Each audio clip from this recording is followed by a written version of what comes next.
Vitor, curto. não sei se a gente vai entrar agora numa discussão onde seria muito profunda ou muito pouco efetiva da sua parte, mas na minha ignorância, eu não consigo entender a diferença entre partícula e radiação. Essa dúvida é comum ou não? Essa é a primeira pergunta. É normal eu não entender essa Essa dúvida é diferença ou tão não? comum que só foi resolvida em 1910 pela Então, própria física. posso me sentir menos burro então ou não? Pô, isso não é nada trivial. Tá. É, Porque partícula. eram coisas diferentes e É, agora é a mesma coisa? Eu não consigo entender isso. acho que o nosso cérebro não está muito preparado para entender isso, Tá, não, na então verdade. o problema não Vamos. sou eu. Não, Tá não, bom. não. Fico mais feliz assim. A gente, didaticamente, parece que pode ser que tenha algum motivo mais profundo para isso. Dividir o mundo, dividir a natureza em duas partes, né? As partes corpusculares, as partículas, e as partes que eram ondinha, que era a radiação, Uhum. né? Então a gente entendia a luz como uma radiação, como uma onda. A luz é Sim. uma onda, Sim. Luz, calor, luz, exato.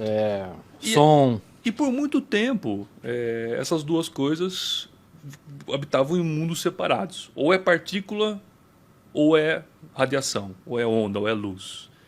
E isso não se misturava. Você tinha uma teoria para descrever uma coisa, uma teoria para descrever a outra coisa. No começo de 1900, que começaram a haver efeitos de que partículas se comportavam como ondas de vez em quando. Mas o que quer dizer se comportar como onda? Tem alguns efeitos que são propícios de onda. Eu acho que o exemplo mais clássico é o seguinte: se eu for para a sala do lado ali, atrás da parede, e eu falar, você vai continuar me ouvindo, Perfeito. mas você não vai me ver. Isso tem a ver com o comprimento de onda do som. Perfeito. Tanto de refração em objetos como penetração de objetos, Isso, difração distância que ela consegue andar. e interferência. São dois efeitos que são típicos de onda. Você me escuta porque a onda do som ela difrata na borda da parede, na borda da porta, e aí a partir dali ela é uma nova onda. Então ela se espalha para o lado de lá. Qualquer pessoa que faz um podcast descobre isso na prática, né? De ver o lugar vai dar mais abafado, menos abafado, lugar mais aberto. Exatamente. Mas a luz não difrata na porta, porque o comprimento de onda dela é muito menor. Mas esse efeito de difração é um efeito clássico de coisas que se comportam como onda, né? Se você pegar uma coisa que você achava que era uma partícula, que não devia ter esse comportamento, como um elétron, e você fazer ele passar por uma porta muito estreitinha, uma porta muito, muito estreitinha, você vai ver um padrão de difração do outro lado. Você vai ver ele se comportando do lado de lá como se ele fosse uma onda, e não como se ele fosse uma partícula. Estou tentando imaginar aqui quando você falou que se ele fosse só a partícula, ele só ia aparecer, vamos supor que tivesse uma parede ali atrás do buraco, ele só ia aparecer bem na frente do buraco. Bem na frente do buraco, bem no vão. E se ele tem um comportamento de onda, de repente ele vai aparecer também um pouco mais para cá, direita um pouco mais para lá. Como o som faz esse Sim, caminho. ele faz essa bagunça aí quebrado. E até 1900 não era sabido. Até um pouco por questões tecnológicas. Você não conseguia controlar partículas, você não conseguia fazer fendas muito pequenas. Pequena quanto? Microns? Microns, menor que microns. Aí quando começou a fazer esses experimentos, começou a aparecer comportamento ondulatório, comportamento de onda em coisas que a gente entendia que eram partículas. E aí isso é o começo da mecânica quântica. É quando a mecânica quântica começa nos seus primórdios para tentar explicar esses efeitos, para misturar essas duas coisas. O primeiro foi isso, que na verdade foi um experimento imaginário, feito pelo Einstein, né, que é o efeito fotoelétrico. Depois, começaram a ver o contrário. Começaram a ver que você podia descrever uma onda como se fosse um feixe de partículas. Um pouquinho mais para frente, quase 1920. E aí, essas duas coisas, como se fossem duas ideias ortogonais, que a gente construiu a nossa física, que era ou é a partícula ou é a onda, começaram a se misturar. De forma que hoje não dá para você falar que uma coisa é só partícula ou uma coisa é só onda. Então, quando a gente fala partícula e radiação, nós estamos usando uma palavra, nós estamos usando um conceito que é antiquado. Entendi.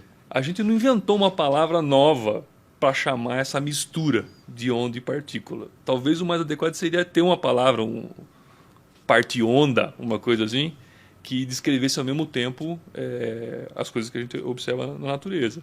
Porque todas elas, dependendo do experimento que você fizer, elas vão mostrar um comportamento que a gente achava que era só de onda antes, ou vão mostrar um comportamento que a gente achava que era só de partícula. Então, a partir daí começou a se falar que a natureza e a nossa física descreve uma dualidade onda-partícula. Esse é o nome bonito que arrumaram para explicar. Esse conhecimento novo, você consegue lembrar de algo prático que tenha surgido daí ou não? Do fato da gente entender isso? Totalmente.